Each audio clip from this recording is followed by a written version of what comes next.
begin and introduce Andrew Linnell from Boston area. And let me get his short bio. So the presentation is redemption of Cain, let's be correct. So Andrew is a co-founder of MISTEC, an anthroposophical organization seeking to realize Rudolf Steiner's indications on mechanical occultism. In 1978-79, he took the foundation year in Emerson College, Forest Row, UK. He has served as president of the Boston branch of the Anthroposophical Society and as admin to several anthroposophical Facebook groups. He is an active member of the Natural Science section and its steering committee. In 2013, he retired from 42 years career in the computer industry, where he had served as CTO, and vice president for small companies. He is an author of numerous books, including an 8th MISTEC study guidebook called The Mysteries of Evil. Perfect. Dear Andrew, thank you so much for joining us. And now it's over to you.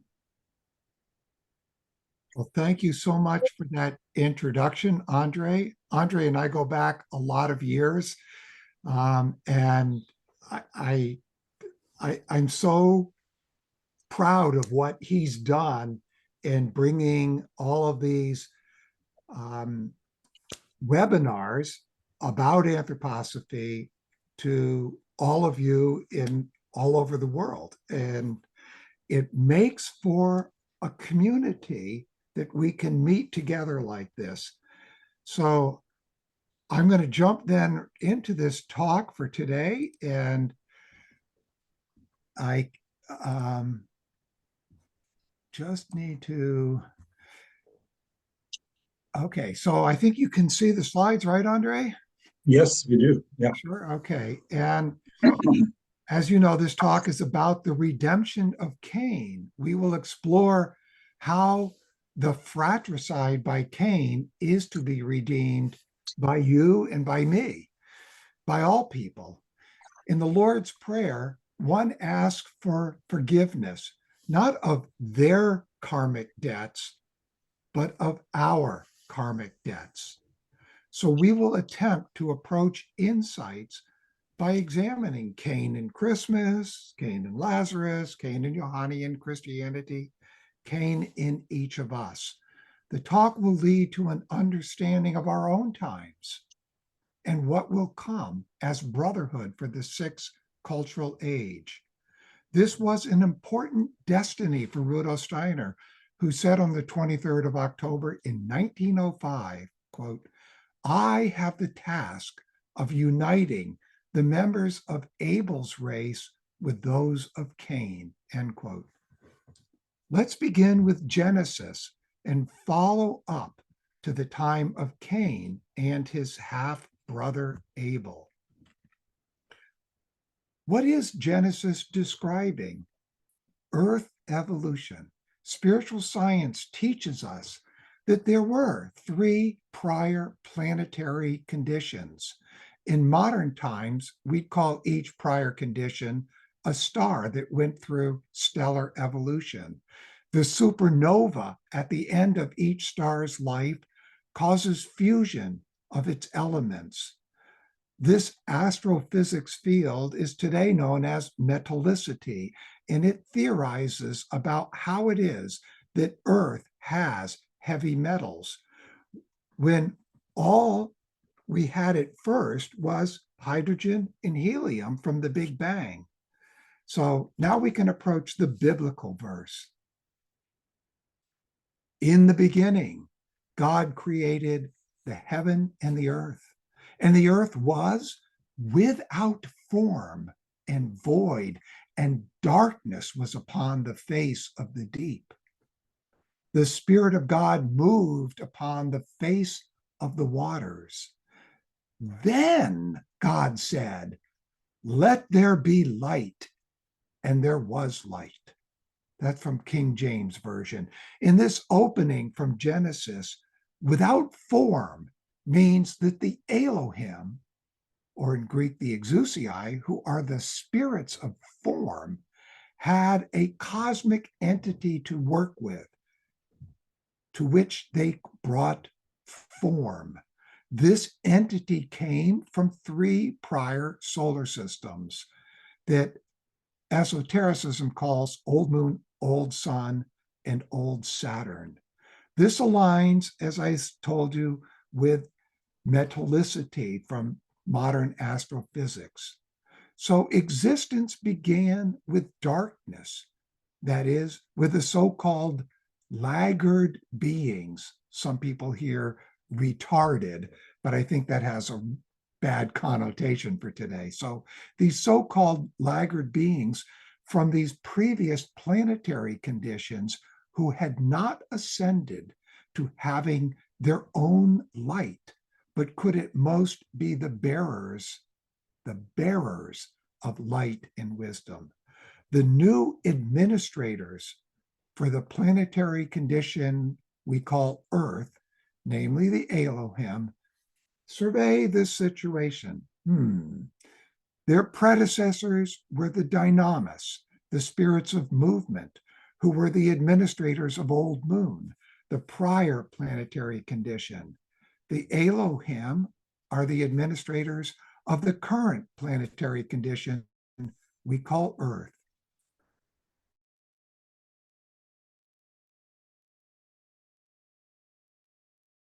Spiritual beings of the third hierarchy that had finished their evolution. Such spirits could radiate light. On the 6th day, the last working day of creation, we read in Genesis, the Elohim spoke. Let us make man in our image, after our likeness.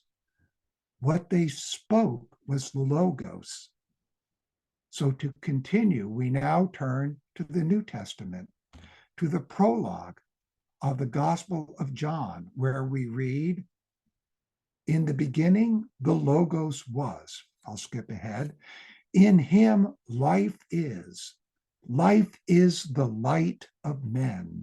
This light shines in the darkness. We could say, your light shines in your darkness, and darkness comprehends it not. In John chapter 8, Christ said, I am the light of this world. The light shines in the darkness. What is the darkness? What is your darkness? We now move to the 4th panel of the foundation stone meditation, and we also come to our times. At the turning point in time, I'll skip ahead, spirit light of the world entered earthly evolution.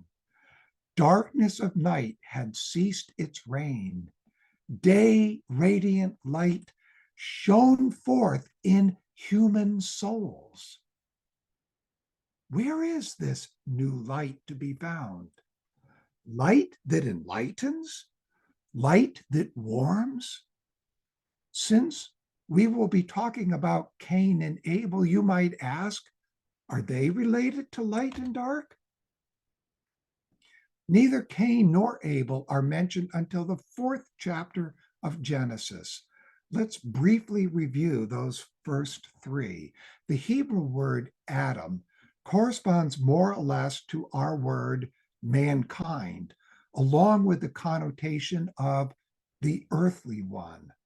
According to Rudolf Steiner, soul spiritual existence long precedes the physical existence. And this is expressed in Genesis. Quote, thus, evolutionary progress consisted in a condensation. Sorry, I'm reading in case Rudolf Steiner's lectures on Genesis. Let me start over. Thus, evolutionary progress consisted and a condensation of the soul spiritual part of man into the solid earth man. On the first 5 days, we must not expect to find man in the region appropriate for physical laws. We must expect to find him in a soul spiritual condition only. Thus, the words of Genesis about that first day should not be interpreted as man in the earthly element, but as a soul spiritual being in the periphery of the earth. As a soul spiritual being, man is being prepared for his earthly existence. On the fourth day of Genesis, it speaks about the human in the astral state and in the etheric state on the fifth day. Our archetype applies to all living creatures, but the animals descended when the earth was not yet ready for the human form, when it could not provide the necessary conditions for the earthly human form. Thus, the animals became animals. Man waited above in the spiritual realm. The beings which became animals descended too soon for human incarnation. Man will not understand his own origin until he can think of his descent as follows, and I'm quoting from Steiner. At the beginning of the development of the earth, there was a soul spiritual condition. Then came an astral condition, then an etheric condition, and finally came the physical states, first warmth, then air, and so on. Even as regards the point of time when, after the 6 days of creation, we are told, and the Lord God breathed into his nostrils the breath of life. Unless we think of man at that moment as consisting only of warmth and air, so long as we believe that a man of flesh and blood was already there, we have not understood our own origin. So we can see days in Genesis don't exactly align, and they're not intended to, with what we speak of in anthroposophy as the epics of Earth evolution.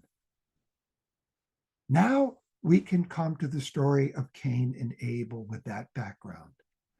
And again, I'll read from King James. Adam knew Eve, his wife.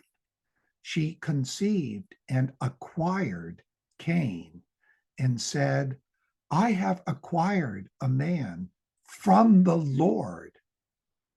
And she bore again, this time his brother Abel. We must bear in mind that these events occur before humanity had been separated into the sexes. The mother within the androgynous Eve acquired a child. In this slide, you see Zeus giving birth to Athena. The sequence Rudolf Steiner provides from the Akashic record has Adam and Eve together in existence as ethereal beings in the atmosphere, in the air element at most. An unnamed Elohim causes her to first conceive Cain. Then, after this process of acquiring was established, then Adam could unite with Eve in what was a foreshadowing of sexual procreation. And from this, Eve then acquires Abel. Now, Abel was a keeper of sheep, and Cain a tiller of the ground. And in the process of time, it came to pass that Cain brought an offering of the fruit of his labors from the ground and gave them to the Lord. Abel also brought of the firstborn of his flock and of their fat. And the Lord respected Abel and his offering, but he did not accept Cain's offering. Goodness. God did not accept Cain's sacrifice? With more time, I take you on a journey concerning this sacrifice that Steiner does describe so profoundly in the lecture, The Inner Realities of Evolution. If you don't know that, I recommend it. And there he talks about higher beings who renunciate the offerings of lower beings, that if they had been accepted, they would thus have been taken into their being and would have caused them to be pulled down to a lower level. What Abel was offering was from the animal, from the astral, but what Cain offered from his labor contained earthly elements that would have pulled Yahweh down. Yes, his offering contained aromatic elements from the densifying earth. Back to Genesis.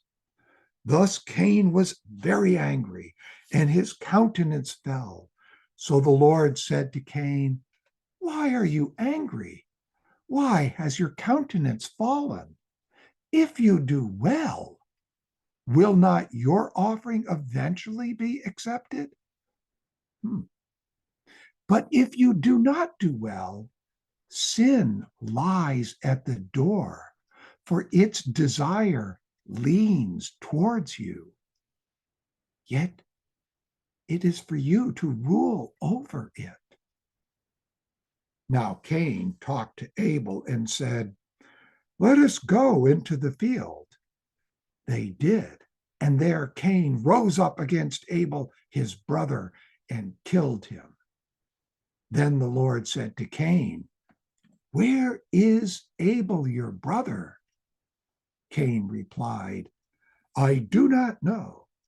Am I my brother's keeper?" In this, we hear the words of the lower ego that Lucifer had placed within the astral body of the human bound, of the earth-bound humans. That would be a better way to say it. So where in human evolution does the story of Cain and Abel take place, according to this diagram? You see, in spiritual science, we speak of Earth evolution as having 7 epochs. We are now in the 5th epoch. Polaris recapitulated the warmth stage of the first stellar system called Old Saturn. Hyperborea recapitulated the air and light stage of the next Old Sun. Lemuria recapitulated the water and cosmic forming stage of Old Moon.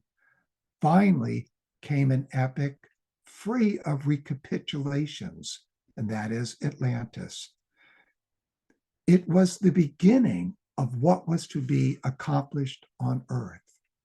But you see, during these recapitulation epochs, there were those laggard spiritual beings who influenced human evolution during these preliminary epochs, in a sense, for them to be able to complete what they had not. Such deeds upset the plans developed by the Exusii, or Elohim. Adjustments then had to be made. Following the Atlantean epoch, humanity must work its way back to become cosmic beings capable of what we are to develop here on Earth, namely love and freedom. The remaining epochs must complete those spiritual impulses that entered evolution during one of those descending epochs. Here we see the 3 planes within which a human ego is sheathed, plus the sub-physical. The original intent of those divine beings leading humanity was for us to descend as shown. But because of the fall, did that go? Let's try that again.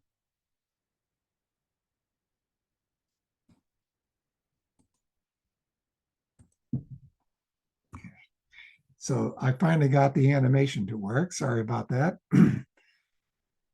But because of the fall, the extent of our descent had to be altered to take us much deeper into the physical and even into the sub-physical, where we shall meet other spiritual beings that will expand further our consciousness. This alteration of Earth evolution also affects all three future planetary conditions. We are destined to be the guardian angels of those who will be human upon the next planetary condition, which has the name Jupiter. We will need to be able to incarnate into their lowest bodily member in order to help guide their evolution, just as Earth's angels did this for us during earlier cultural ages of this epoch. We might ask, what will their lowest bodily member be? What kind of realm will this bodily exist within? It will be something lower than the element of the solid of Earth. And at that time, there will be a fifth ether. In Venus planetary condition, which follows Jupiter, there will be 6 elements and 6 ethers. And in the last planetary condition called Vulcan, there will be 7 elements and 7 ethers. I want to read you a quote from World of the Senses and World of the Spirits to help us understand this intention of the gods. It goes like this. So you see, man is really a being who has undergone a great coarsening of his nature. For were he, as he was originally intended in the purposes of the gods, he would have no bones. Rather, his form would consist in supersensible, imagined bones. He would have no muscles to serve as an apparatus for movement, but he would have supersensible substance moving within him, end quote. In speaking about the present, Steiner said, the boundary line between physical and spiritual experience lies within man himself. And then in speaking of the future, he said, increasingly, we will need to loosen our etheric from our physical body. This will move us forwards towards the evolved archetype that we shall become. To become spiritual beings, that is, the new angels, we must leave behind what has coarsened within us.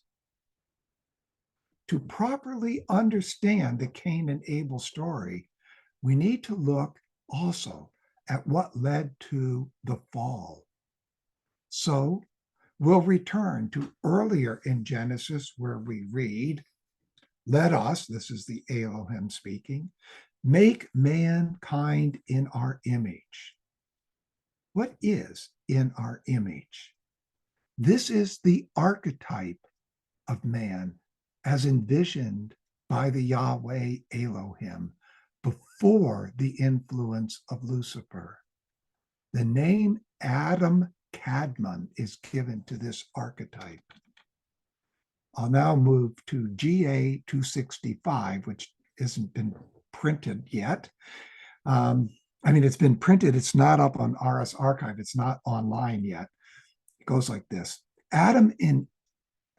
Eve and Adam were creations of the Elohim, but 2 different Eloha. Eloha is the singular, Elohim is plural. Eve was created first She was the mother of all living beings. I wonder, can we call this being Mother Earth? Made first by an unnamed Eloha. I've wondered, is that Lucifer? Adam is made second by Yahweh. That first Eloha united with Eve. And out of that comes Cain, the firstborn. And then we have Adam uniting with Eve, who's already had childbirth. And out of that comes Abel, the secondborn. So as a result of the need to balance the Luciferic influence, all of these beings are coming to have physical bodies. Now, to begin with they were all, as it says, created as male-female. That means both.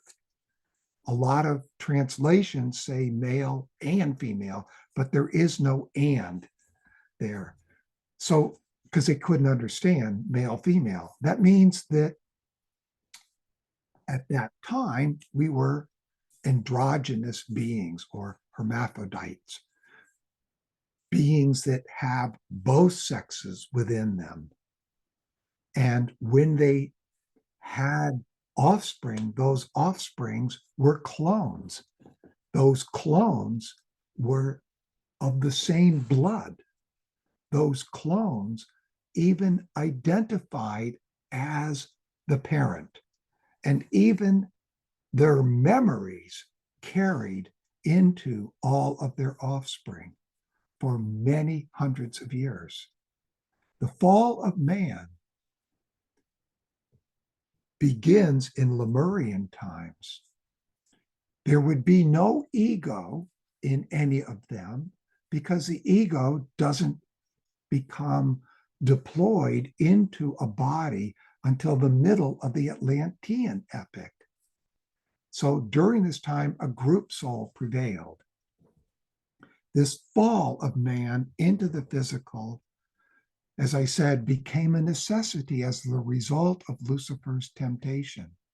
But as humanity approached the physical, we would change from uniformity to multiplicity. Because of the intervention of the laggard Lucifer, the Elohim had to alter their plans for our evolution. As a result of Lucifer's influence, we had to develop our ego within an environment in which everything was separate. Everything was separate. But no such environment had ever existed. The Elohim had to call upon the laggard from old sun, namely Ahriman, to help construct the physical and the subphysical and its illusions. These Ahrimanic beings could devise a world wherein each incarnated soul experienced separateness.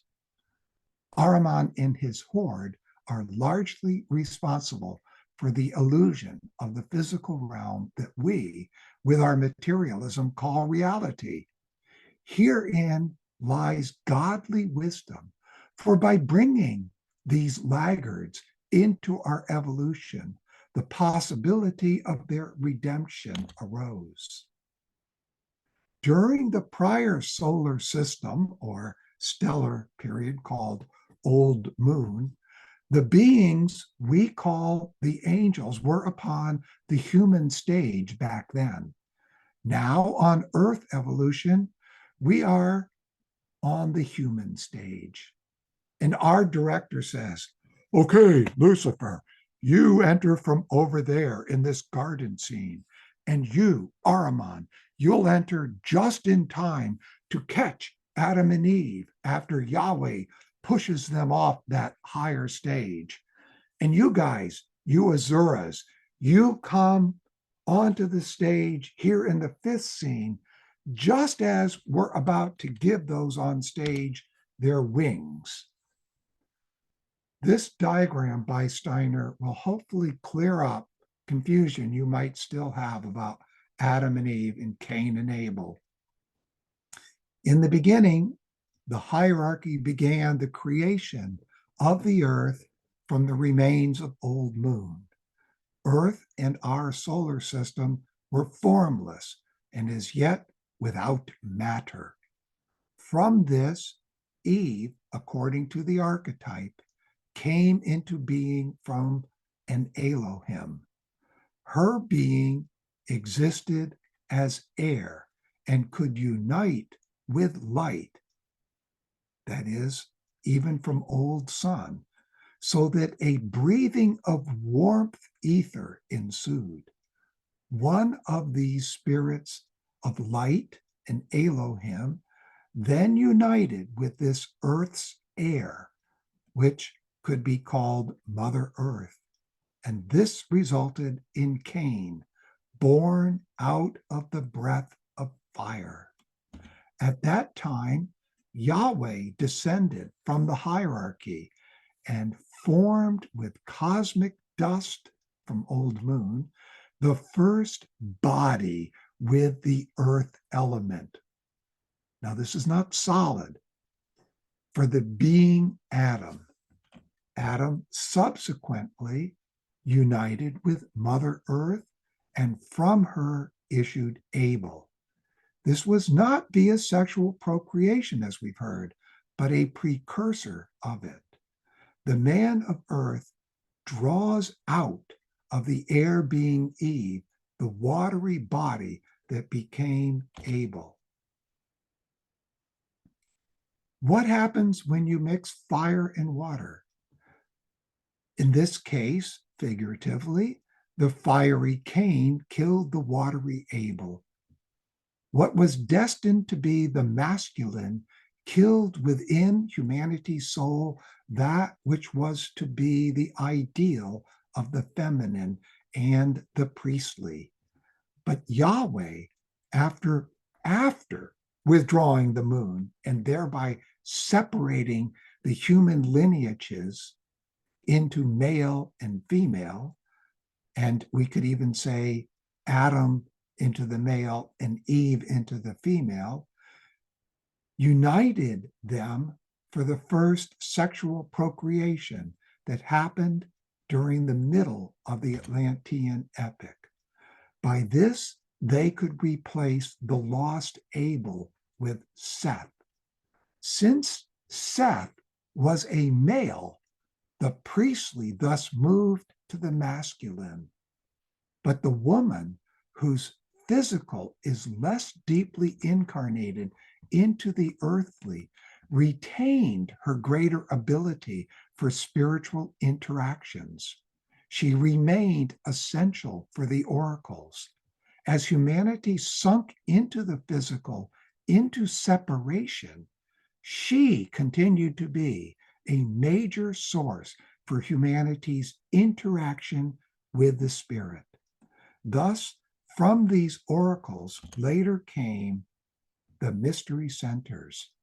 This diagram shows the descent and upcoming ascent of human evolution with the mystery upon Golgotha at the turning point.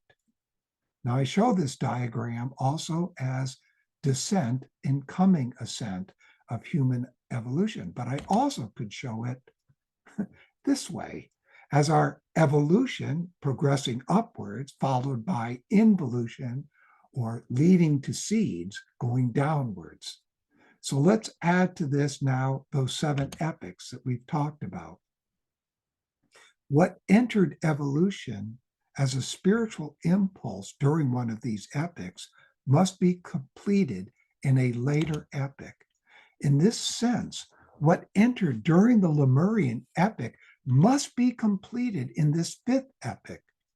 We see here the meaning of the biblical saying, the first that shall be last. For example, at the time when the moon withdrew from the earth during Lemuria. At that time, humans were hermaphrodites.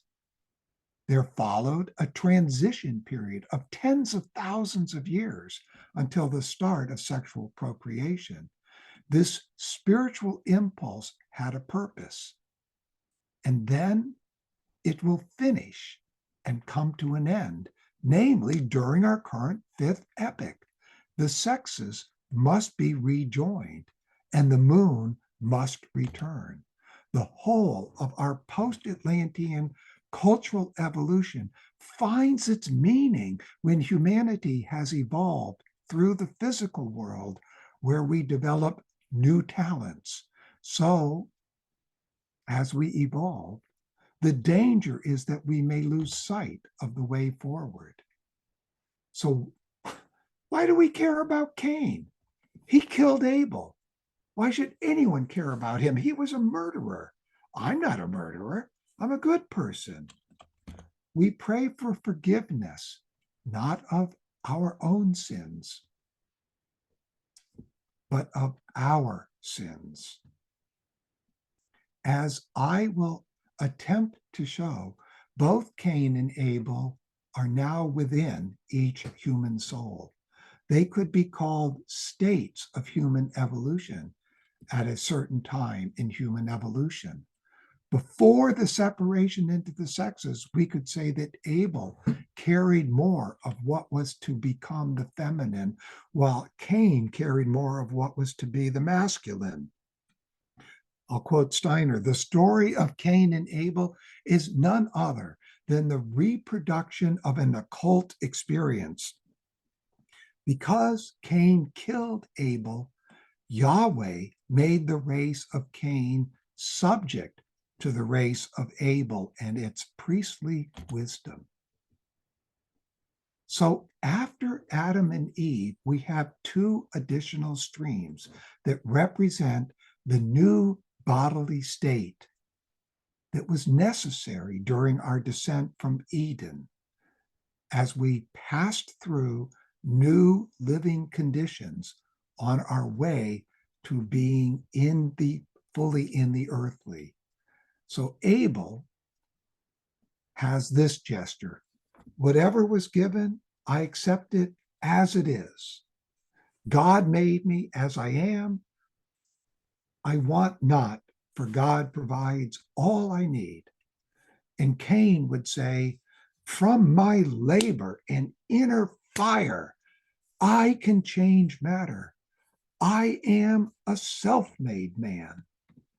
Remember, Abel comes into being through Adam and Eve. Yahweh, the moon spirit, created Adam, whose unifying with Eve brought into existence Abel. Cain comes through an unnamed Elohim, who earlier had united with Eve. Although they have the same mother, Cain's father is an unnamed Elohim, while Abel's is but a man. Again, do not let materialism spoil this picture, for all of these beings at that time had no physical body. Abel is replaced by Seth when we do have bodies, and he comes via sexual procreation. His lineage replaces Abel's. It would be those whose soul and bloodline could become priests. Cain's lineage passes down to Hiram Abiff, who we'll talk about in a moment, and to those who spiritualize matter: masons, scientists, technologists, and artists. Yes, as an artist, you are a follower of Cain. As a scientist, you are too. As one who says, God is all wise, so we shouldn't mess with nature or DNA or vaccines, you are a follower of Abel. The one who says, I worked hard for the life I now have, a life deserving of my hard work. You are a follower of Cain. Each of us have both Abel and Cain. some stronger, some weaker, as impulses within our soul. Now, with this knowledge, can we conceive of how Cain's karma can be redeemed? What role can each of us play? The expulsion from paradise was a descent from the periphery to the earth itself, thus a transition from Eden to earth. This would be during the first half of the Lemurian epic, during which Ahriman prepared a physical Maya. Ego development required not only a separation from the spiritual world, but also a separation from each other. What were the conditions of evolution before the middle of Atlantis? You heard we were airy beings who breathed fire. The fire-breathing dragon is but a laggard being from that period. During this descent from Eden, there was nothing solid in existence, but there was abundant life. Much of what has become rocks today were once layers of living entities. Human souls moaned, though, about having to go to earth. They had rather enjoyed their life in Eden. Compared to the easy existence of Eden, these new conditions were more than difficult. Entering into a physical body was downright degrading and absolutely yucky. Many human souls thus went to other planets. The extrusion of the moon was a deed by Yahweh to make incarnation into the physical easier, to keep human souls from abandoning their destiny with earth. As mentioned, during that transition from Eden, a new lineage had to come into play, into existence within these new conditions. We were no longer etheric beings in Eden, but had to become earthly beings that incarnate. So that first half of Lemuria was a transition. Then in the second half of Lemuria came the time when Cain and Abel existed, and they continue into the Atlantean epic. Abel, the shepherd of animals, had his focus on the astral. Cain, the tiller of the soil, had his focus on the etheric. They did not have bodies with solidity, but their bodies were beginning to take on physical substance, especially Cain's. By this time, humanity had progressed from etheric to airy to watery beings. We might compare them at this time to jellyfish. All four lineages were male-female, that is, both sexes in each one. With the extrusion of the moon, all lineages then developed into two sexes. But several occultists claim that the physicality of the Adam lineage already tended towards the male, while that of Eve, airy, tended towards the female. It would not be until Seth that a baby resulted from sexual procreation. This would not happen until the middle of the Atlantean epic. Seth was born out of the lineage from the original Adam and Eve that had now become male and female. The extrusion of the moon also caused Cain and Abel's lineages to separate into male and female. And against Yahweh's command, some able men took wives from the Cain women, and this resulted in the giants known as the Nephilim, the offspring of the sons of God and the daughters of men. And this led to the black magic that brought on the need for the deluge. During Lemuria, all people were still clairvoyant. There was no need for mystery centers until well after the moon left. Some Masonic legends trace their mystery wisdom back to Cain, but mystery centers only arise after the flood.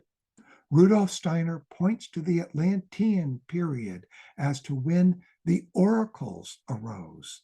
And there were 7 oracles of Atlantis, and of these, the Vulcan oracle was betrayed, causing the use of black magic that led to that deluge. These oracles continued after the flood and evolved into the mystery centers. The need for them increased as humanity was being led further and further into the physical, so that the time could come for the I and ego consciousness to enter human evolution when this separation had reached its culmination. The left column that you see shows the character of the mystery centers during the first 4 cultural ages of this 5th epoch. Even though the time of Cain and Abel was during the first half of Atlantis, or existed during the first half of Atlantis, their impulses persist, as we see shown in the right column. Both types relied on the other for their gifts. For example, building a temple that would be used by the priests. In Rudolf Steiner's lecture, "And the Temple Becomes Man," he describes the sequence for building temples in the past. He described it as a preparation for what was to come, where evolution was taking us. The ancient temple was an expression of the human being raising himself upright and then becoming consolidated within himself. This was the intention of Solomon's temple in 960 BCE. It was to be a preparation for the intellectual soul whose development would begin in some 200 years later. This temple was to reveal the transition from the sentient to the intellectual soul.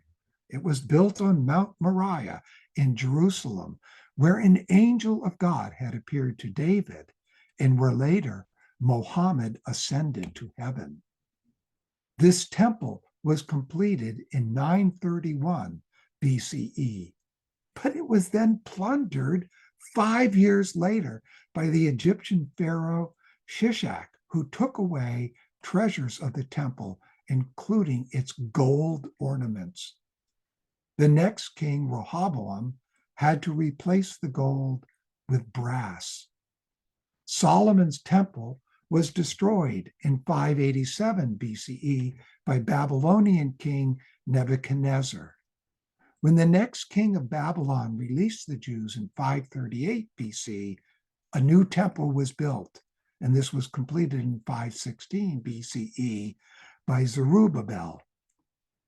500 years after that, this temple would be enhanced by King Herod, but then destroyed by the Romans following the Jewish rebellion of 70 AD.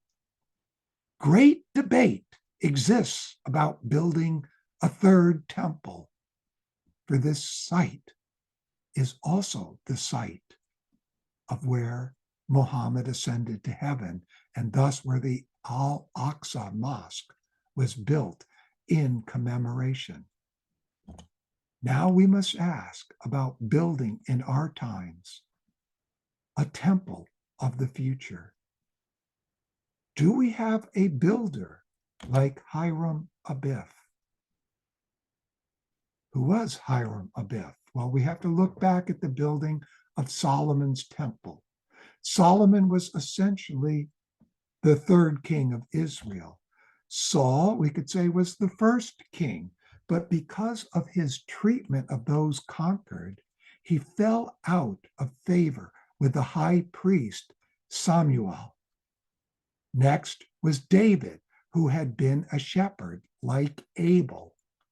On several occasions, Saul had tried to kill the future king David. That's interesting. King Solomon, as the son of David, then became the next king. And David's other son, Nathan, had joined the priestly profession. So Abel, Solomon, calls on Cain, Hiram, to build this temple.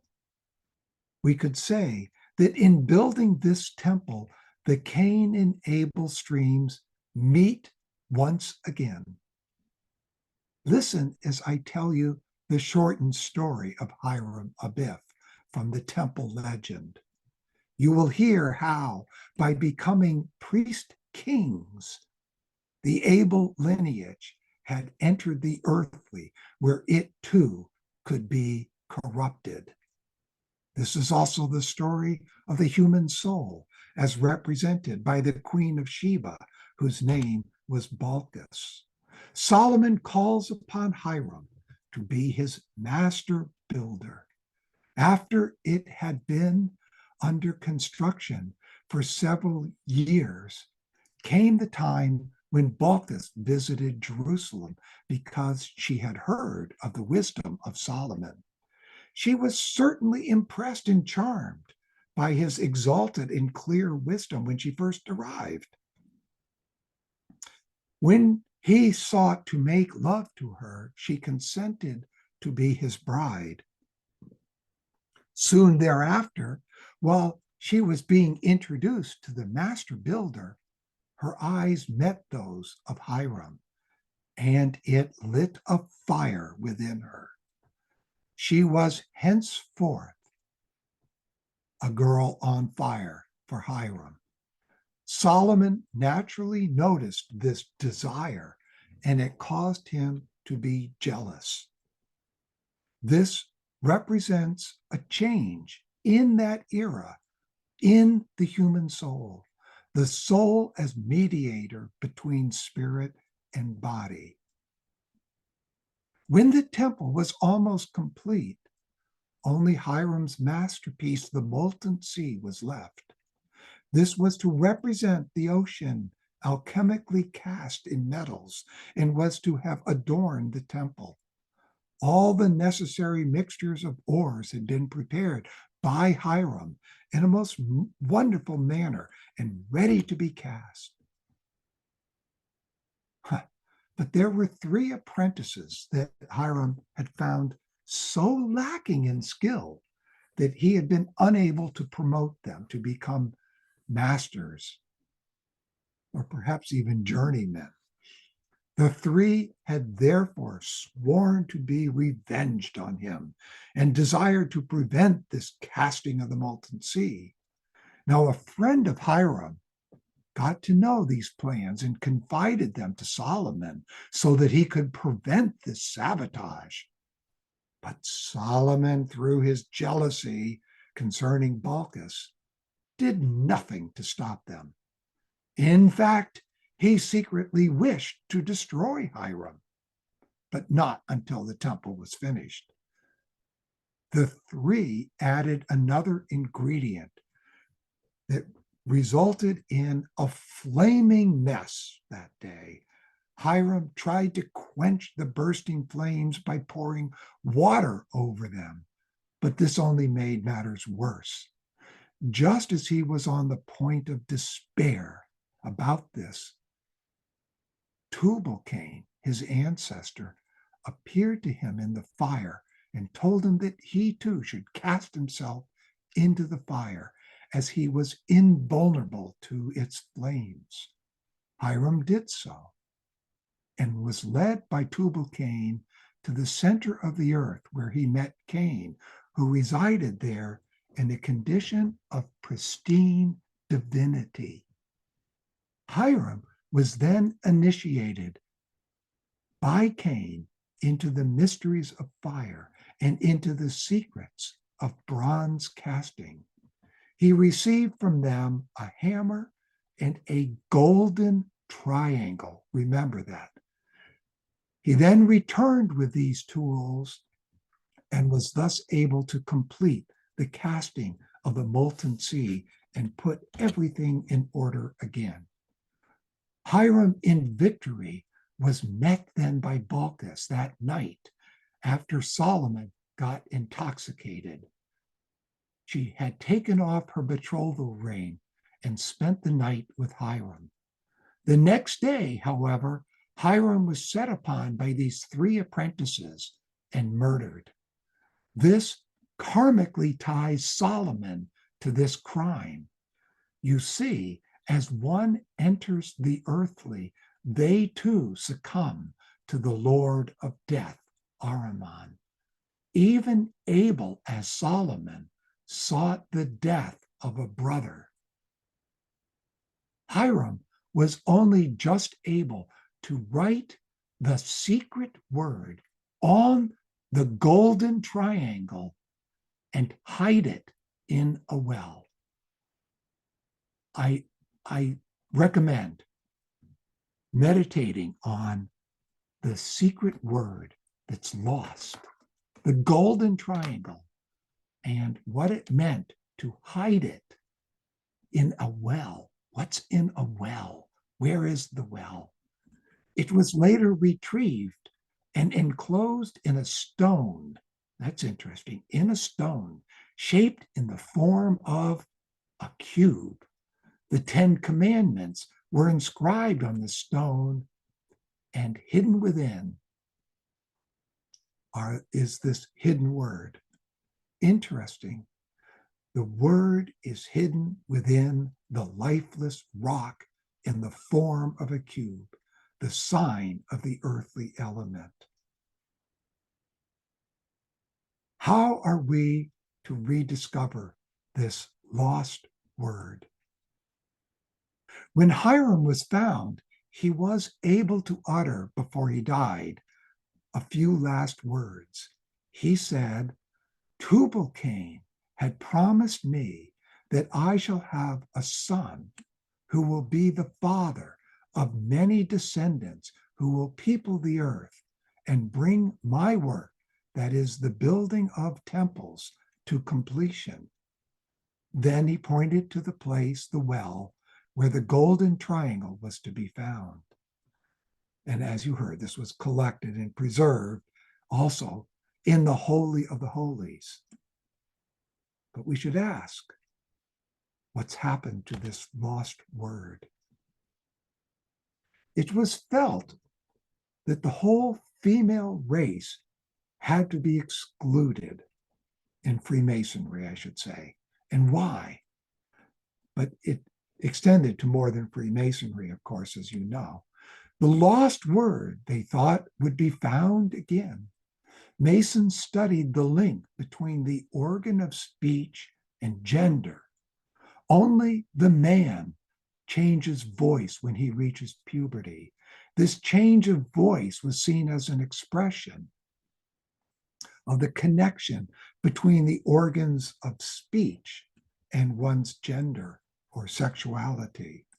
They thought it was appointed only to the male then to utter the lost word and to re-establish it in the future.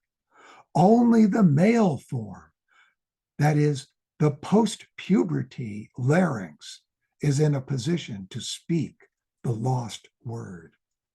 And then add to this the association of the male to Cain and the female to Abel, or the kingly stream to Cain and the priestly stream to Abel. Thus, women were not allowed in these secret organizations. Later, in the 18th century, feeling this change coming, separate orders came into being for the wives and daughters, subservient orders. Then adoption masonry began in Paris in 1775. They admitted women such as Madame Blavatsky in 1877. But these women had to wear white gloves and to be continuously escorted by their male sponsor. Rudolf Steiner broke this barrier with his Masonic order in October of 1905. Among the Elohim were some during the Lemurian epoch, some who were slightly retarded in their role as Elohim. So we see that there were two kinds of Elohim: those who remained static with the union of wisdom and fire that they learned on Old Moon.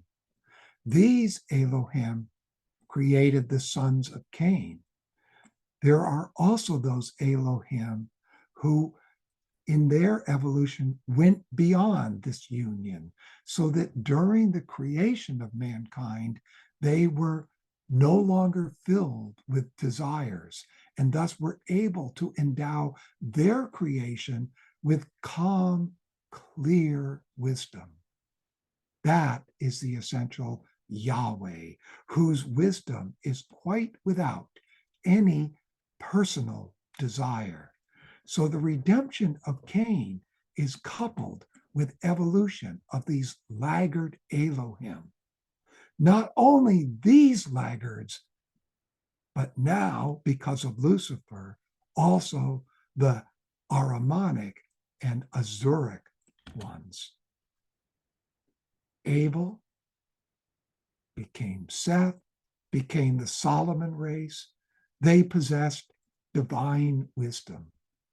Those of the race of Cain, conversant with fire and know how to make use of it with what we can say is wisdom of a different sort that comes from the reflection of the cosmos in the earth. Not physical fire, but the fire of wishes, desires, and instincts is what burns in the Cain soul.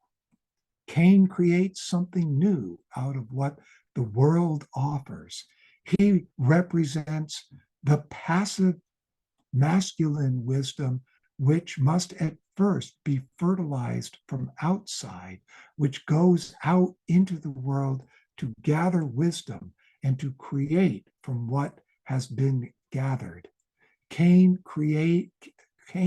killed Abel, which means that male wisdom offers resistance against the female wisdom, since it feels that it must subdue and remodel physical wisdom. The sons of Abel, Seth, are representatives of the religious type of the human being with detached wisdom or detached piety. So the sons of Cain are those who possess an impulsive nature, are capable of flaring up and showing enthusiasm for wisdom. And as I said before, all arts and sciences originate through the sons of Cain. These two types are creative within all races of mankind and in all periods of earth evolution. Christ had to come for all of humanity. The bloodline was still, at this time in evolution, connected with the divine intentions. Christ had to inhabit a body that fits both the Cain and Abel lineages. How? We will not have time to delve into the two nativity stories, but scan what you see here, these two, to realize just how different these two families are. Note the kings in Matthew and the shepherds of Luke, and whether the angel speaks to the male or to the female, or whether there are murders or not. So scan through that, and you can have this if you'd like later. It will take us again too far afield, but it is interesting to read how various prophets expected two messiahs, one kingly and one priestly. We could dive deep into the Dead Sea Scrolls that were discovered in 1947. And There's 872 scrolls written in Hebrew and Aramaic. They were written beginning in roughly 150 BCE and continued right up until the dispersal of the Jews in 70 AD. So what did the Dead Sea Scrolls say about two messiahs? There's a Jewish research team at livius.org that wrote, the Qumranites expected the coming of not one, but two messiahs, one of a priestly lineage, Aaron, and one of a kingly, Israel. Its members were looking forward to a Messiah of Israel and a Messiah of David, who resembled the priestly and kingly.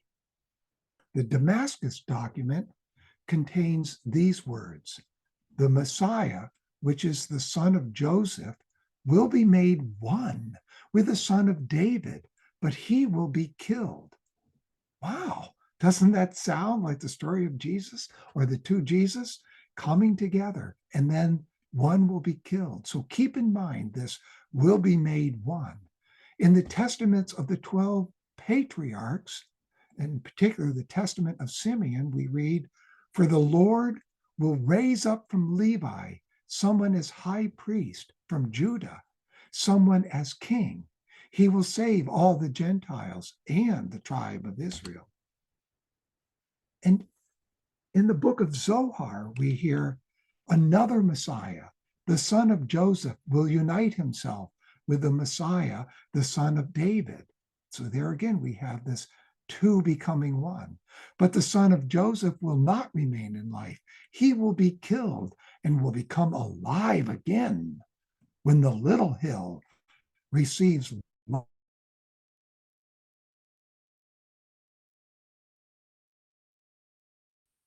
You can read here about the two, and read the last one.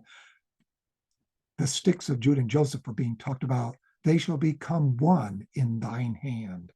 So the prophets expected two births and a later merging. It is important to realize that Christmas was not celebrated until 354 AD, after Christianity had become the religion of the Roman Empire. Much of Christianity then adopted to local customs. Many have written about the historical inaccuracies of the birth of Jesus. Historians place Herod's death between 4 and 1 BCE. Matthew's story has the slaughter of the innocents carried out by Herod. Thus, we can conclude that the Matthew Jesus was born in 1 BCE, or perhaps as early as 4 BCE. And the Luke story has no slaughter of the innocents, no mention of Herod. Thus, it must have taken place after Herod's death. Since Jesus Christ died in April of 33, then Jesus must have been born in the year 1, probably well after the birth of the Matthew Jesus. If these were each a Messiah, then why was only one Jesus crucified? Here, Pinturicchio, who was a close student of Leonardo, gives the answer. Merge. For Christ to come for all of humanity and come into the physical, the heavenly man, Adam Cadman, had to be merged with the earthly with the earthly Abraham. These two were also representatives of Cain and Abel. This merger story is found in Luke's gospel, and it happens when its Jesus was 12 years old. Despite this merging, it was yet insufficient for the full redemption of Cain's fratricide, for this evil was to become a higher good. The groundwork was laid, but inclusive love out of the attained freedom was still necessary. Besides, as we have found, the Abel stream now had its own karma out of the complicity in the murder of Hiram. And just to conclude that picture, you can see here the Hierophant and his four attendants representing the physical body, ego, astral body, and etheric on the left, and the merged Jesus there in the middle, and on the right, Joseph and Mary coming to find their son they had left behind. John's gospel has no nativity story. After its prologue, the testimony of the author begins in verse 19 of chapter 1. Here, John the Baptist speaks of his role leading up to the baptism of Jesus that begins in verse 29. We find that the Spirit that descends and remains upon Jesus is the Spirit Christ. Thus, this describes the birth of Christ. The Old Testament offered a vision of this future. In Psalm 2, verse 7, it prophetically says, "Today I have begotten you." Thus did Luke's, Matthew's, and Mark's stories of the baptism originally share these words. But by the 6th century, after theological debates, the birth of Christ was moved to the birth of Jesus, to a single Jesus, and these biblical verses were then altered. Through Rudolf Steiner's lecture cycle, The Temple Legend, we know that in a previous life, Lazarus was Hiram Abiff, the builder of Solomon's temple. We heard of his intense spiritual experience when Hiram met Cain and Tubal Cain. In this spiritual experience, Hiram was told that he would have a lineage in the future. Steiner points out that for this lineage, there will first need to be the bringing together of the Cain and Abel soul gestures into harmony, again by human beings. This is why at the Christmas Foundation meeting, Rudolf Steiner said, "For this reason, we have brought you all together here to call forth a harmony of hearts." End quote. We heard that Hiram was killed by 3 apprentices, and the jealousy of Solomon prevented him from stopping this murder, even though he knew of its plot. So now we have Lazarus, the former Hiram, initiated by Christ in the central chapter of John. As I read from chapter 11, I'll be using King James. Bear in mind that what is described here relates to ancient initiations, a process of 3.5 days. Listen carefully to this story and what the chief priests had to say at its conclusion. Now, a certain man was sick named Lazarus of Bethany, the town of Mary and her sister Martha. Therefore his sisters sent unto him, saying, Lord, behold, he whom thou lovest is sick. When Jesus heard that, he said, This sickness is not unto death, but for the glory of God, that the Son of God might be glorified thereby. Now Jesus loved Martha and her sister and Lazarus. Even though he had heard that Lazarus was dying, he abode 2 more days in the same place where he was. Then after that, meaning on that 3rd day, saith he to his disciples, Let us go into Judea again. His disciples say unto him, Master, the Jews of late sought to stone thee, and goest thou thither again? Jesus answered, Are there not 12 hours in the day? If a man walk in the day, he stumbleth not, because he seeth the light of this world. But if a man walk in the dark, he stumbleth, because there is no light in him. These things he said, and after that he saith unto them, Our friend Lazarus sleepeth, but I go, that I may awake him out of sleep. Then said his disciples, Lord, if he sleep, he shall do well. Howbeit, Jesus spake of his death.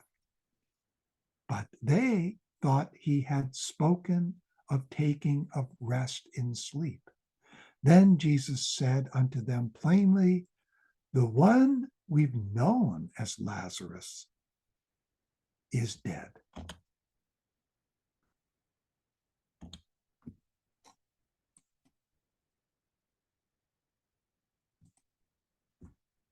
Then, when Mary was come where Jesus was, and saw him there, she fell down at his feet, saying unto him, Lord, if thou hadst been here, my brother had not died. When Jesus therefore saw her weeping, and the Jews also weeping, which came with her, he groaned in the spirit and was troubled, and said, Where have ye laid him? They said unto him, Come and see. So he did. Jesus cried with a loud voice, Lazarus, come forth.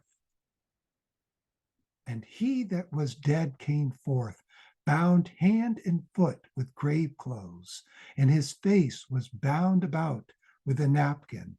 Jesus saith unto them, Loose him and let him go. Then many of the Jews which came to Mary and had seen the things which Jesus did believed on him.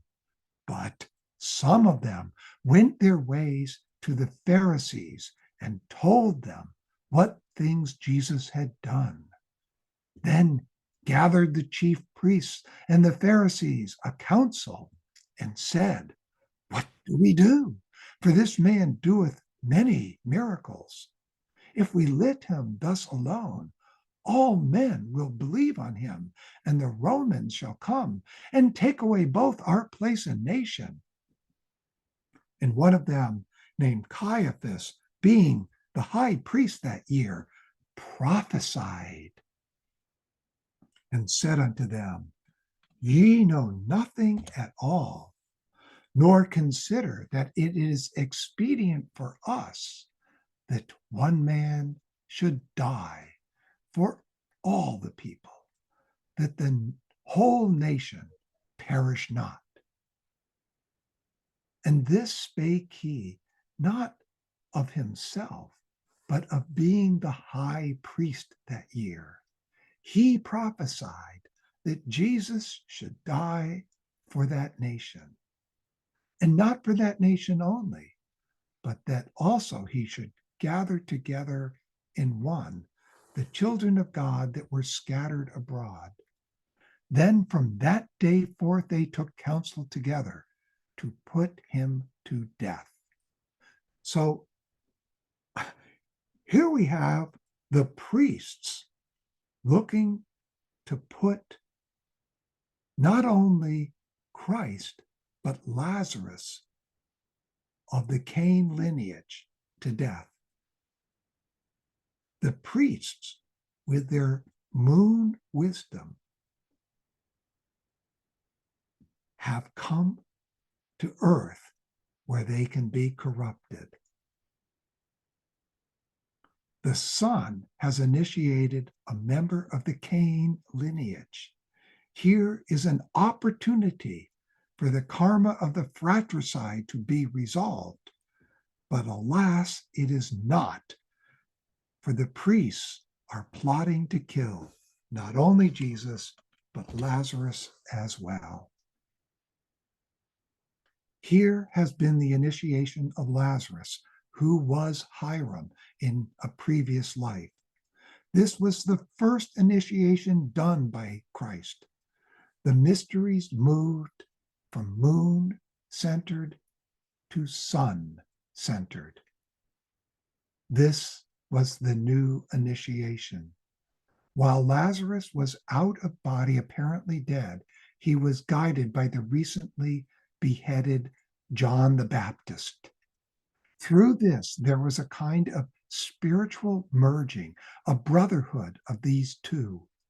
Already in 1905, and then again in his last address, Rudolf Steiner spoke about Lazarus and John and their prior and later incarnations. John the Evangelist lives to be about 100. Later, he is to be Christian Rosenkreuz and Count Saint Germain, both of those who live long lives. John the Baptist, however, lived to be about 37 years of age.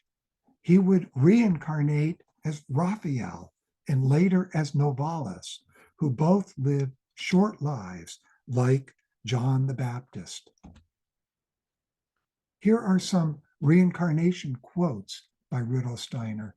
I have spoken of a series of lives in the West: Elijah, John the Baptist, Raphael, Novalis, and have shown how, by the addition of knowledge derived from the spiritual worlds, we can perceive the continuous thread of the soul, the onflowing life of the one individuality in Elijah, John the Baptist, Raphael, Novalis. And he repeats that in other lectures. And you can see them here, but in lieu of time, I'm going to keep moving on. So let us go now to the last chapter of John, chapter 21, that describes the third and last recorded meeting of the disciples that they have with the resurrected Christ. It takes place on the shores of the Sea of Tiberias. It is early morning, and the disciples had been fishing during the night. Christ, unrecognized, stands on the shore and asks the disciples about their catch. They confess they have not caught any fish. Christ suggests they try the right side of the boat. As a result, the number of fish is so great they are unable to haul in the net. The beloved disciple, John, now recognizes the person at the shore and proclaims, "It is the Lord." Peter, aware now of his nakedness, wraps himself and leaps from the boat into the water in order to more quickly come to the Lord. John, on the other hand, comes with the disciples in the boat, dragging the net full of 153 fish. The story raises many questions, such as, what is the meaning of fishing at night? What are they fishing for? What is the meaning by the watery element into which Peter leapt, as opposed to the shore where the risen Christ stands? And what is the significance of Peter's nakedness or the 153 fish? The gospel writers do not waste words. All details are significant. Much we could pursue another time. This story contrasts Peter and John. It is John who can recognize the resurrected body of Christ. To those who cannot see beyond the physical senses, the body of the resurrected Christ is not recognizable. All of the disciples could see someone on the shore, but only John could recognize him. Why only John?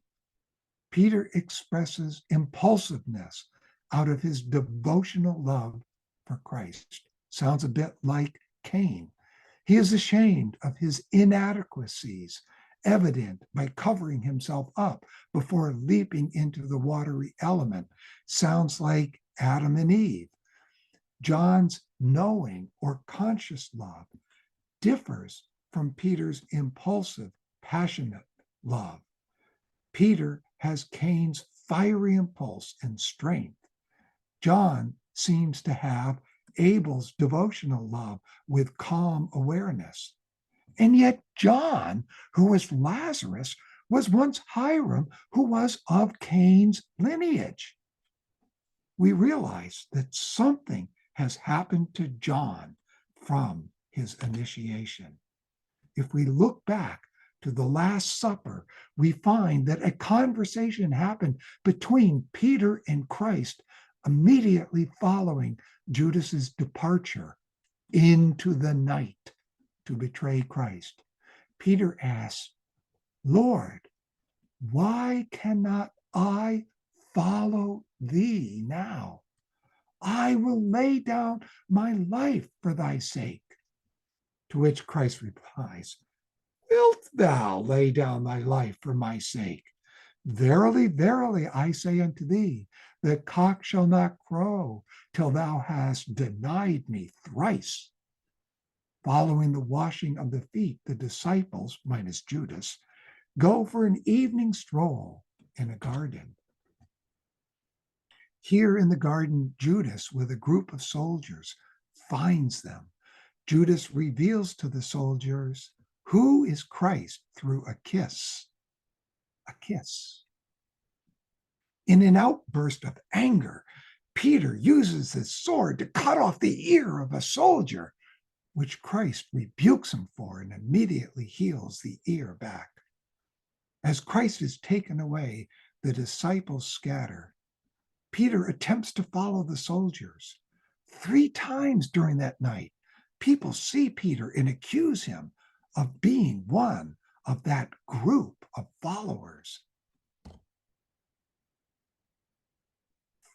Fearing for his life, Peter each time denies this. And just as he completes his 3rd denial, the cock crows. Immediately, Peter recalls Christ's words. Now let's return to the shore of Lake Tiberias, where Peter will be offered karmic redemption. We have learned that in the physical, Peter was the strongest of the disciples. He was thus called the rock, and upon him the early church would be built. All of the disciples of this era could only achieve philos, or in the Greek word philia, love, with the exception of John. This would mean that Christianity would have a first phase built upon devotion and upon the physical realm. A second phase of Christianity would have to wait. Let's hear how this foreshadowed in chapter 21. While redeeming Peter's 3 denials. So, I'm quoting, so when they had dined, Jesus saith to Simon Peter, Simon, son of Jonas, lovest, and he uses the word agape, lovest thou me more than these? Saith unto him, Yea, Lord, thou knowest that I, Peter, love, using philia, thee. He saith unto him, feed my lambs, which is something Abel would do. He saith to him again a second time, Simon, Lord of Jonas, lovest, agape again, thou me? Peter replies, Yea, Lord, thou knowest that I love, philia, thee. He saith unto him, feed my sheep. Again, something Abel would do. He saith unto him now a third time for those 3 denials, Simon, son of Jonas, lovest, and this time he uses philia, thou me? Peter, now understanding all of this, grieves deeply because he knows what this is about. And he says, Lord, thou knowest all things. Thou knowest that I love thee with philia. Jesus saith unto him, be a shepherd like Abel, feed my sheep. Verily, verily, I say unto thee, when thou wast young, thou girdest thyself and walkest whither thou wouldst. But when thou shalt be old, thou shalt stretch forth thy hands, and another shall gird thee and carry thee whither thou wouldst not. Now this gets very interesting. So keep that picture in mind. But I want to read one more thing. So back to King James, this spake he, signifying by what death he should glorify God. And when he had spoken this, he saith unto him, unto Peter, follow me. Now Peter can lay down his life to follow Christ. Now he can do that. Couldn't before. But Peter knows something, and I'll tell you this in just a second. But we see here how Peter will die, crucified upside down, with his arms outstretched. But he does something no army could do. He conquered Rome. So back to chapter 21. Peter, then, turning about, seeth the disciple whom Jesus loved, and points to him, and saith to Jesus, Lord, what shall this man do? You see, Peter knew that the successor was always the beloved disciple, and that was John. So Peter knows it should be John. So he naturally inquires about this. And Jesus saith unto him, if I will that he tarry till I come again, what is it to you? You've got your work to do. I told you, follow me. So to conclude, we live in polarizing times. What is the remedy? Agape, love one another as I have loved you. Our world, we might say, is falling apart. It's becoming every man for himself. Love one another as I have loved you. People say, the metaverse will rob us of our humanity. The answer, love one another as I have loved you. Agape is to the soul what the sun is to outer life. And I should add that because one human, John, has accomplished this, now any human is able to reach this stage of development. We can do this now because in human evolution, Christ has come again. It is the time that Christ foretold. As Lucifer has been to our development of freedom, so shall Ahriman be for our development of this love. John represents this love. We need to unite within our soul, Cain and Abel, through agape love. In the science of the Spirit, we can now create another sphere in which there is no Ahrimanic element. It is just by receiving this spirituality with love to which the Ahrimanic powers have no access. And then with this knowledge, man is strengthened to confront Ahriman within the worlds of nature and of subnature. So as a son of Cain, that is, Hiram Abiff, Lazarus, Christian Rosenkreuz, and Count Saint Germain, we have what leads to this future lineage. That future lineage will be androgynous again. Yes, agape love is what's required. And why now? Because Christ is come again in the etheric. And what is to be the outcome? The redemption of Cain and Abel. Cain and Abel, so that we may proceed to ascension. What is agape love needed for? We need it for threefolding. We need it to awaken to our higher I, and we need it for reaching our goal of human evolution, love and freedom. So with all this broad background, we can properly assess when the redemption of Cain can occur. We have talked about this lineage, and although these are representative individuals, we must see Cain and Abel within our souls. Then redemption occurs when one no longer replies to God, "What? Am I my brother's keeper?" Such will be the lineage promised to Hiram. Not all of humanity can attain it, though. The separation into good and evil races is coming. Brotherhood will come in the sixth cultural age, but not for all of humanity.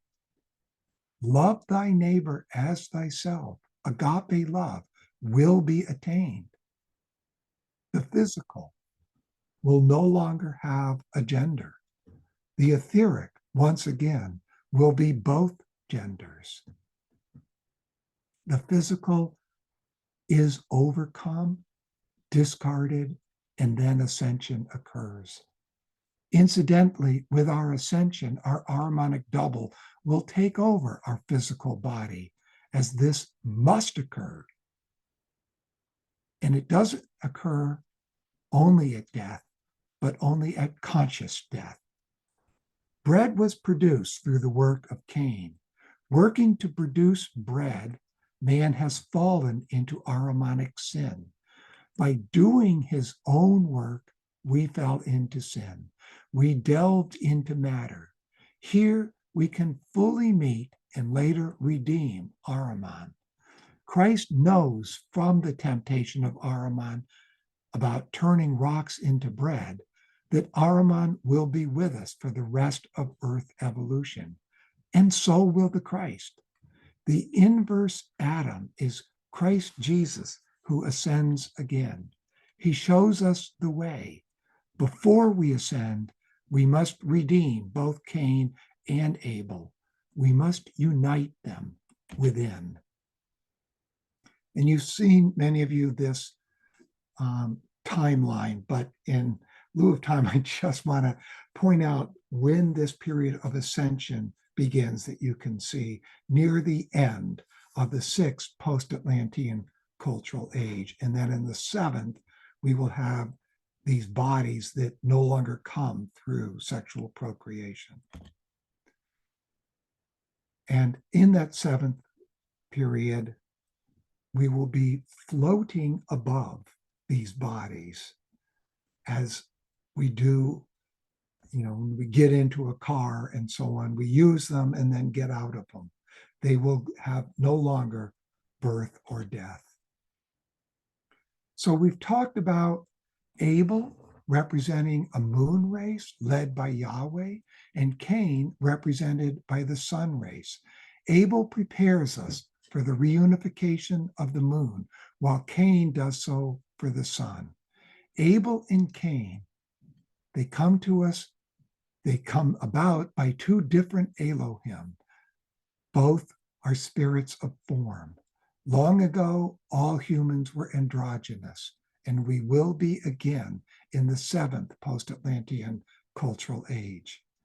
Hiram was promised a new race. It will no longer be necessary then for two sexes. They will be within the etheric together, the sexes. And through that, they will be able to propagate androgynously a new human individual. Both Cain and Abel made sacrifices. Abel's was accepted, Cain's was rejected. by the god of the moon, Yahweh.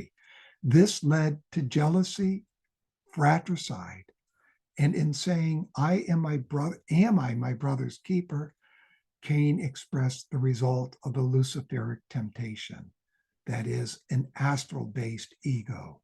The Cain stream, with knowledge gained from earth, knew how to build the temples. We heard of the great temple legend of Solomon, Balkis, and Hiram that occurred as the preparers of the age of the intellectual soul. That temple was destroyed. We saw how Hiram reincarnated as Lazarus and learned important secrets about the initiation of Lazarus and why he took on the name John, just as a cardinal takes on a new name when promoted to the level of pope. We learned what follow me meant to Peter as the representative of the strength of filial love. We learned till I return again is to agape love in today. Christ is here now in the etheric.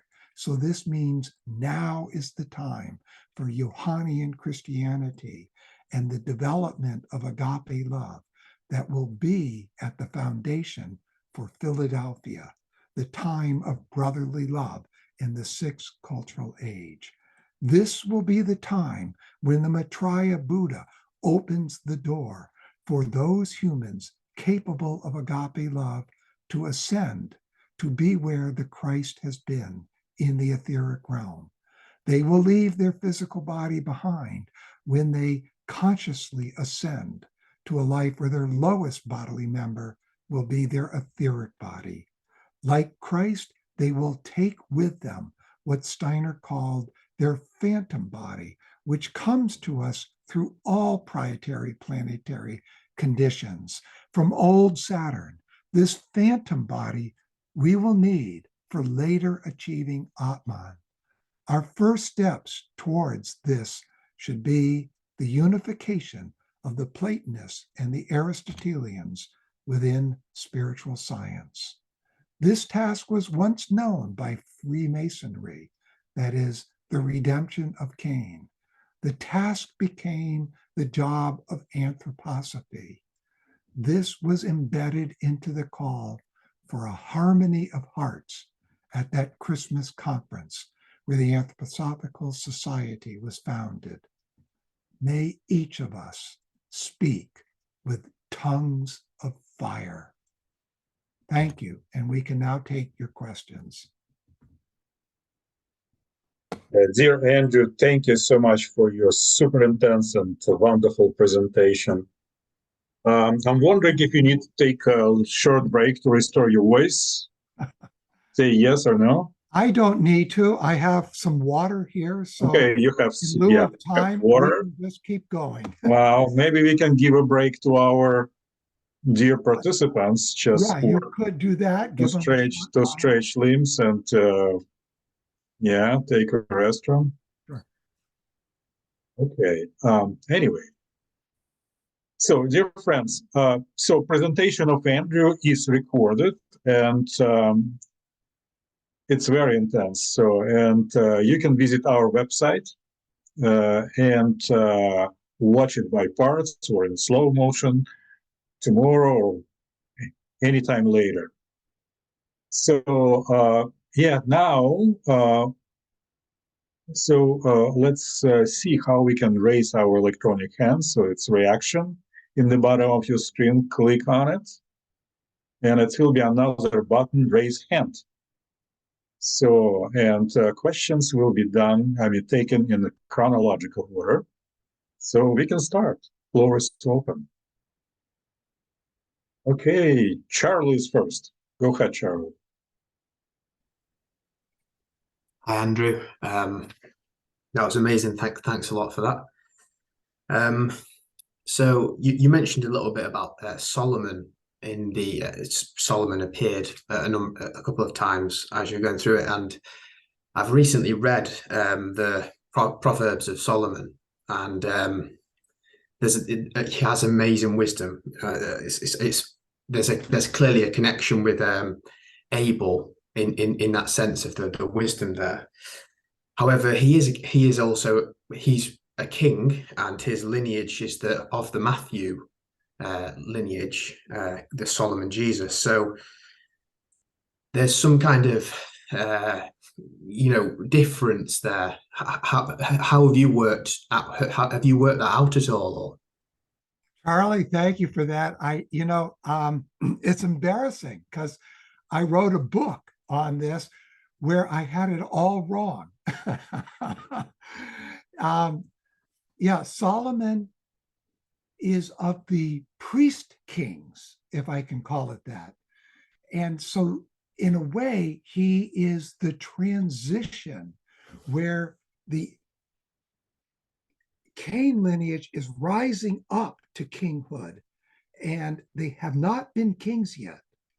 The Abel or priestly is coming down, and it was only just earlier, just a short bit earlier, that Saul was the first king.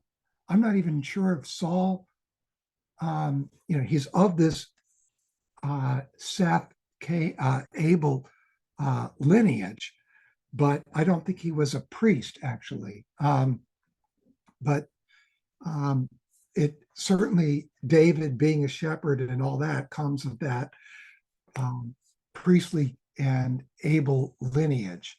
So I made the same mistake that you're making right now, assuming that the Magi are this kind of king.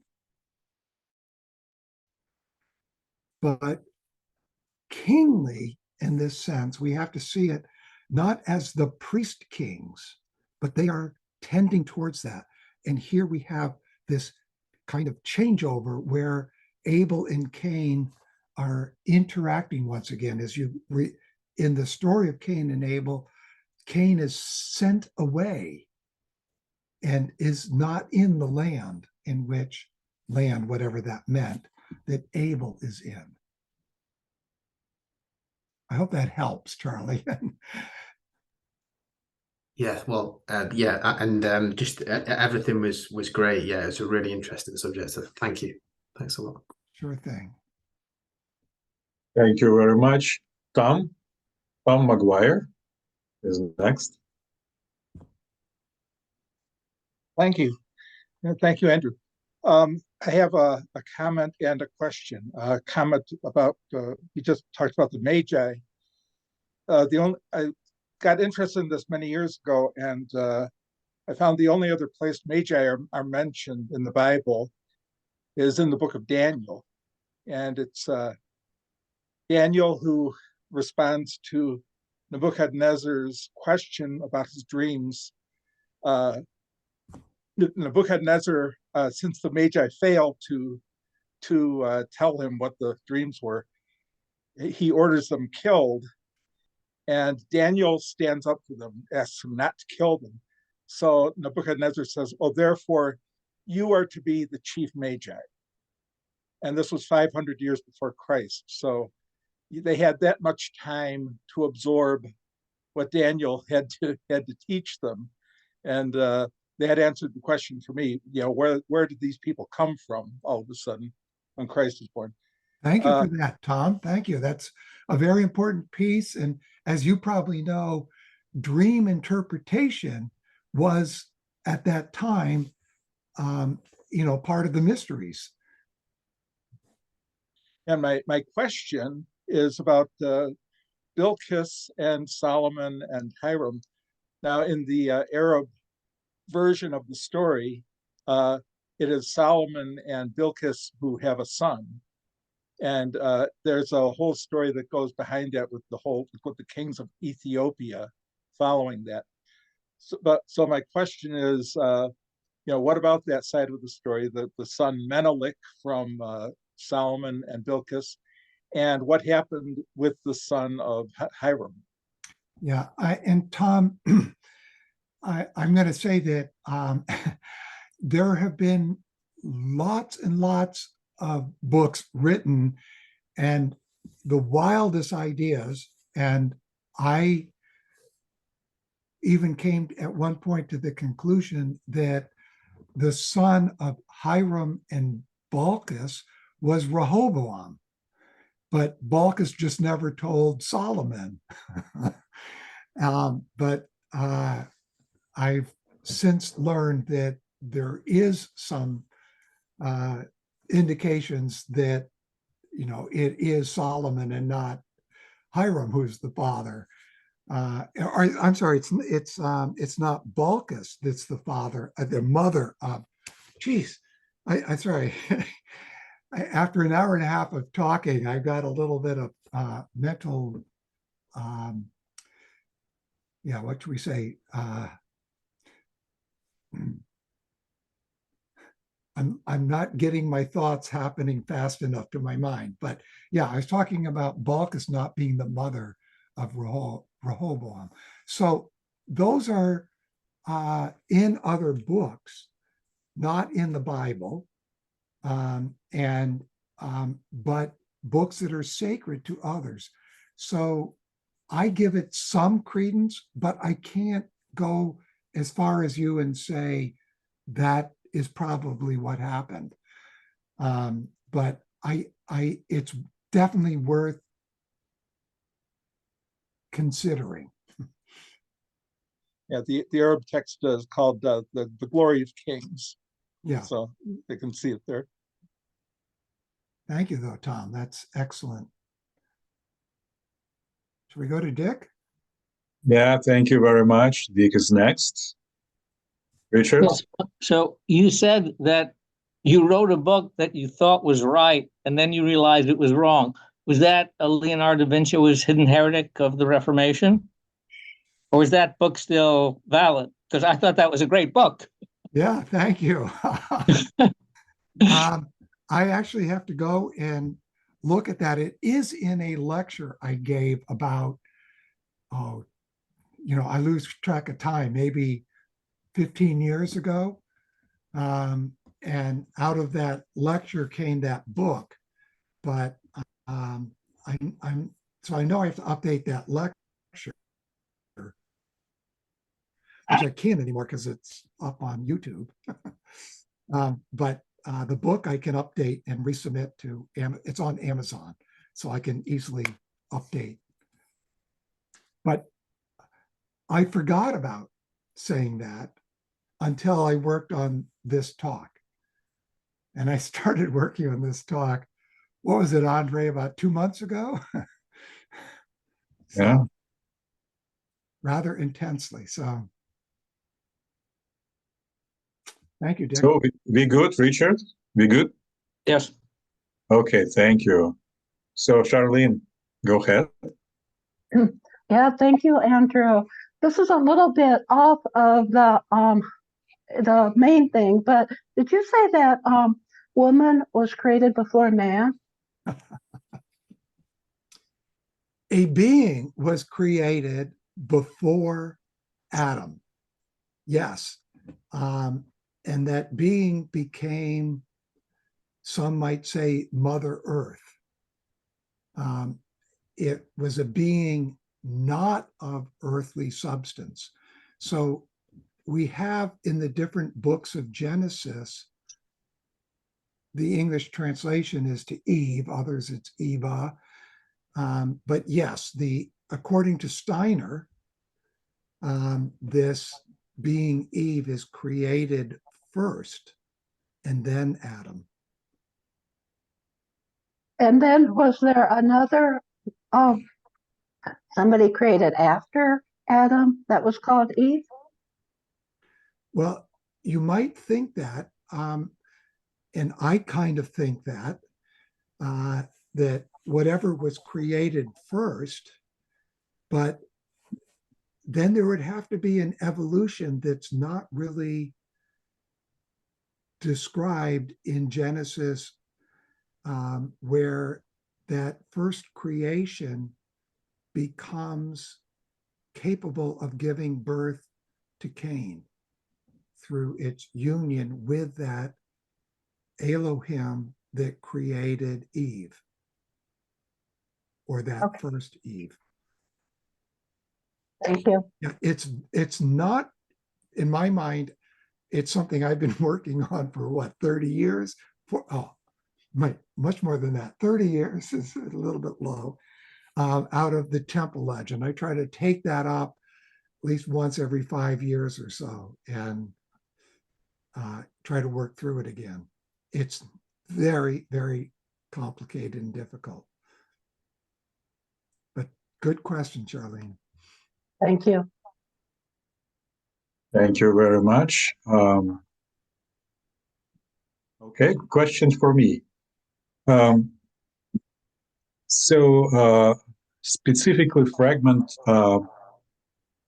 we know that Cain was immediately born out of Eloha. He was a son. But Abel is a being who was created by Jehovah. Can you just tell something about it? Yeah. So Two different qualities, I mean, son of God and somebody who was created by Elohim. Well, what Yahweh or Jehovah does is takes this cosmic element from the previous Saturn, old Sun, old moon, and it's called by Steiner cosmic dust to form what would be the body of Adam. And then he brings Adam, after Eve has already given birth to Cain, he brings Adam to Eve. Eve has evolved. Eve has already given birth and now brings those two together to be united.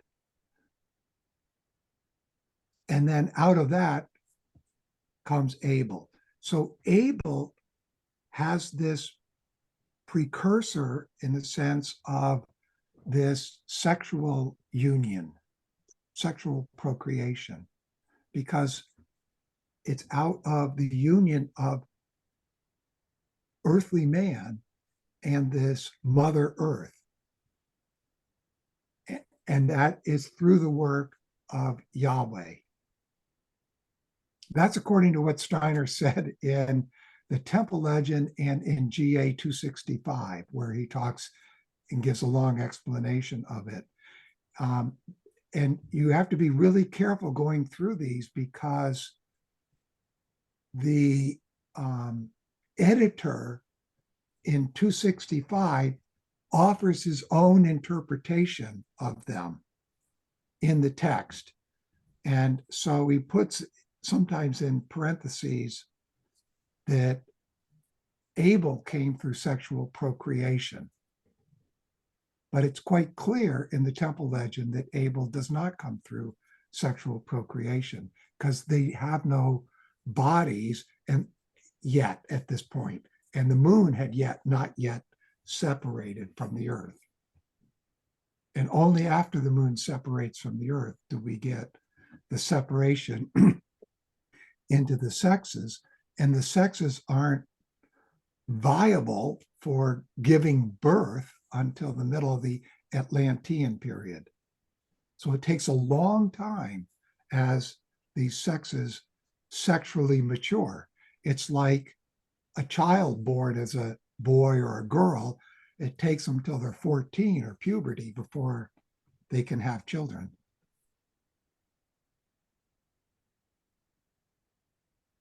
Yeah, thank you. Okay, Leon. Leon is next.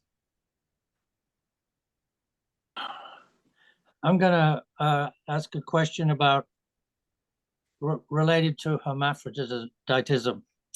And say that again, related to well, what? the hermaphrodite issue. Oh, hermaphrodite, yeah. Now, this relates to the present day confusion with gender and sex.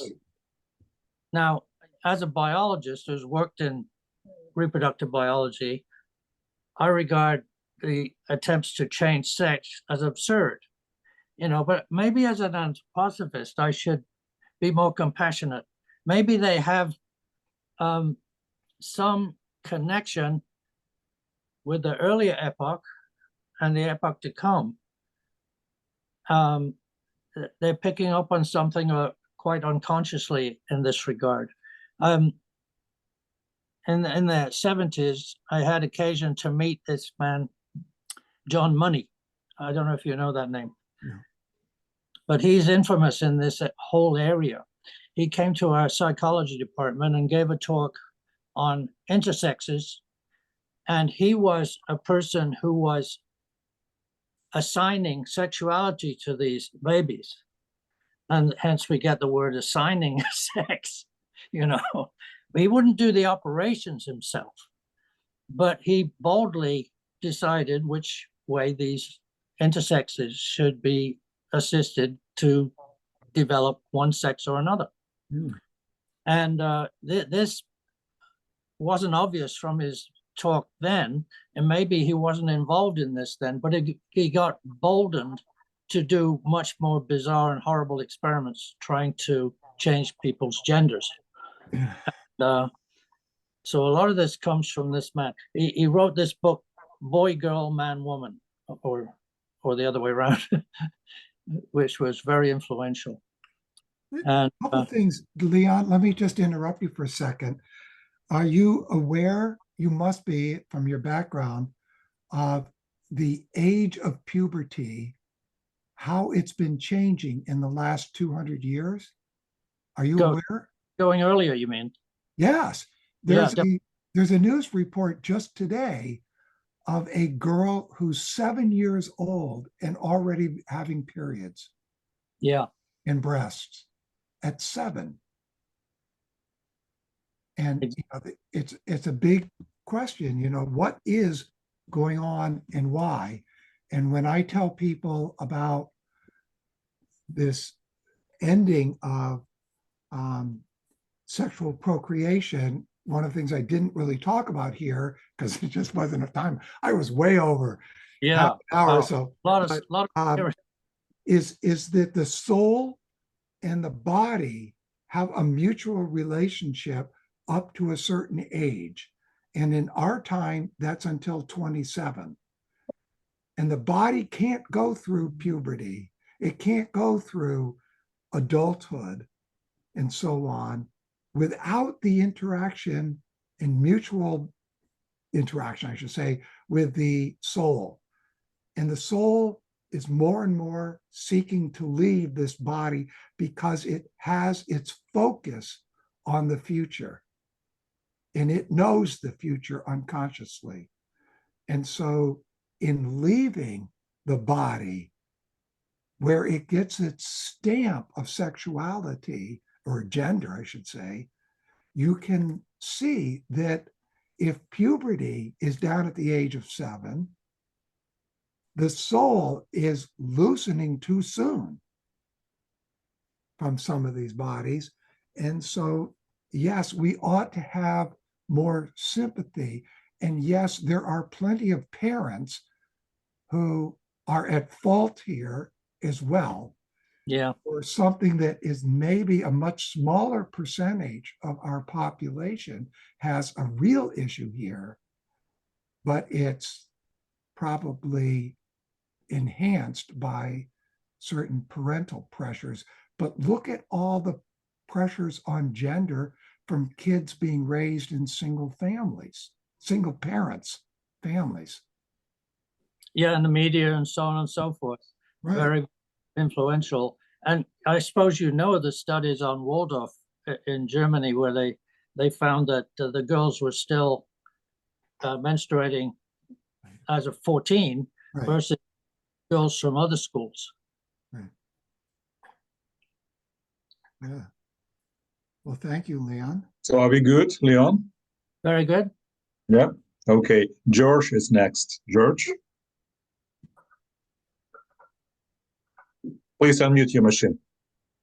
Before George does, there's a comment about plastics, and there's other things that are entering our food chain, if we can call it that, which act like estrogen, you know, and you know, there's other sorts of things in our environment promoting this. Sorry, George, go ahead.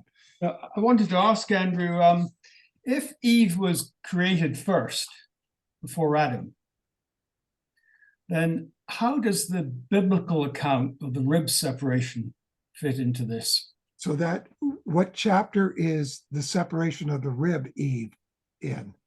Oh gosh, is that chapter 4? Well, it's not chapter 1. No, it's not chapter 1. No. And it's I don't think it's even chapter 2. Do we have any biblical scholars here?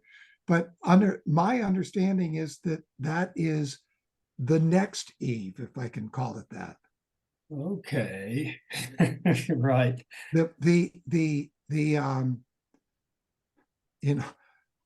Sorry, the word playmate comes to mind, but that's not, for us Helpmate older is guys, the that's the helpmate. wrong word. It's helpmate in the Bible. Helpmate, yes. Helpmate is what it's called, at least in the English translation. Okay, so we're dealing with two different eras in that sense. I think so. Okay, well, just another comment is it's quite interesting in Anne Baring's book. I think she's a Jungian, and she's written a very good book on the goddess, the history of the goddess. But she starts off mentioning a Sumerian myth, which is older than the Genesis myth, I think, at least so she says. And in this myth, there is a goddess of birth called Eris. And interestingly, she points out that this goddess Eris was also known as goddess of the rib. Goddess of the river? Rib. Ribs. Oh, yeah. Rib. It's just sort of nice, interesting connection. She doesn't sort of give an explanation of it, but she just notes it, that there's a similarity with the Genesis myth, with the Sumerian myth, which she says is actually earlier than the Genesis myth. Thank you, George. Yeah, there's so many interesting things we could pursue. And it's often said that these biblical stories have to be seen in multiple ways, as mythologies, as allegories, as literal, and on and on. And until I dove into this, I took that, oh yeah, sure, but it's quite amazing. It's quite impressive how these stories are on multiple levels at the same time. From all over the world. And of course, the great exponent of this was Joseph Campbell. Yes, exactly. Probably the first. So, for instance, you can read in the Bible that Jonah was swallowed by a whale. Yeah. Well, partly Hiawatha was swallowed by a fish. Right. And the Tahitian spiritual hero was swallowed by a fish as well. Right. And St. Patrick of Ireland was brought to Ireland on a whale. Right. So just lots of similarities. Lots of them. Thank you, George. Yeah, that's excellent. Okay, dear friends, we are working for 2 hours and 10 minutes. So we had the longest presentation in our history for 90 minutes from Andrew. I'm sorry. Andrew, you are the best. No, I mean, I just amazed. The worst. You're working so hard. Again, so this presentation is recorded, and you can find a link to YouTube video on our website. I promise for tomorrow, so you can enjoy this presentation. Wonderful. And I'd like to invite you, dear friends, for our next lecture, which will be done by our dear friend from UK, from Stroud. This is Richard Ramsbottom, and it will be a lecture on Christmas Foundation meeting. So let me read the exact title. The World Historical Aspect of the Christmas Conference, 1923, and how this may speak to the civilization crisis of today, 2023. And right after Richard, so we have presentation from our friend from Honolulu, Hawaii, the Florence Saido, Society of Hawaii the Logos mysteries from Ephesus to the first Gyotan, the metamorphosis of double dodecahedral foundation stone, and the birth of the new mysteries. So it will be on December 1st. The time is absolutely same, 2 o'clock Central Time, US, and time region. So, dear Andrew, thank you so much. Again, I know you're exhausted. Thank you. Thank you. Dear friends, Great audience. please feel free to unmute your machine and say your big thank you to Andrew. Thank you. Peace be with you all. Thank you, Andrew. so Thank much. you. So well done. Thank you. Thank you. Thank you, Andrew. Thank you, Andrew. Thank you. Andrew. Very much. Thank you. Thank you. Thank you, Andrew. Beautifully done. Thank you. Amazing. And thank you, Andre, as well, for organizing. Thank you, yeah. Thank you. Thank you so much. Thank you, Andrew.